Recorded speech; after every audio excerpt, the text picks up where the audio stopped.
Sa mga lokal na pamahalaan na didiretso ang DILG o Department of Interior and Local Government at ang PNP o Philippine National Police para sa pagpapaigting ng seguridad sa mga mall.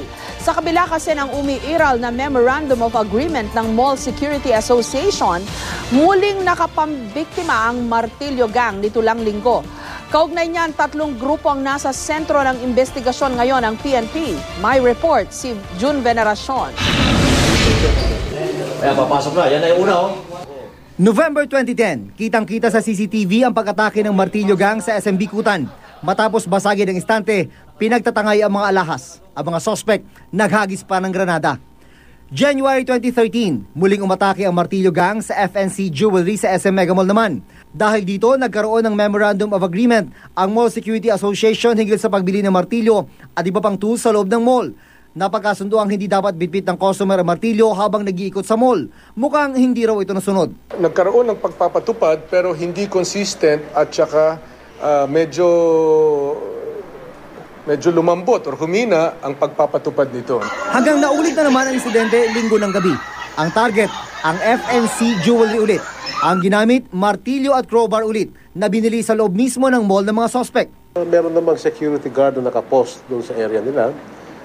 The problem was, yung taong pumasok ay may hawak-hawak na supot, nasa loob pala yung crowbar. Kasi wala nang checkpoint doon sa pagpasok doon sa department store. Titignan yung MOA of understanding, masyadong ideal. Kaya bang implement ito? Mukhang hindi naman.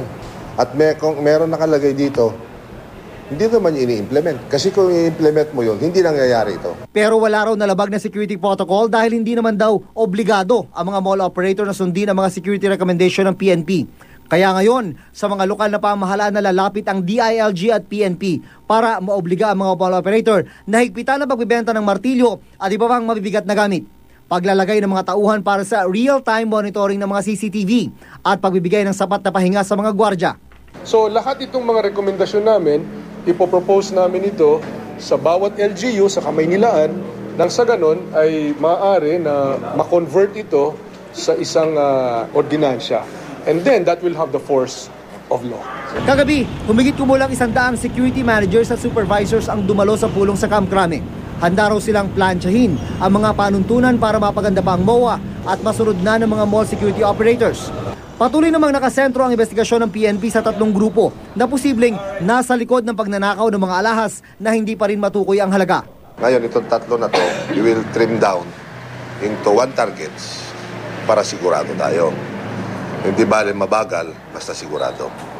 Pati mga gwardya ng SM North EDSA ay iniimbestigahan na rin ng PNP sa posibleng kapabayaan.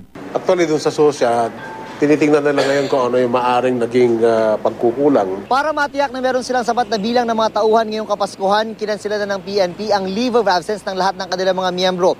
Gagawin doon ng PNP ang lahat para matiyak ang mapayapang pagdiriwang ng Pasko at Bagong Taon. June Veneracion, GMA News.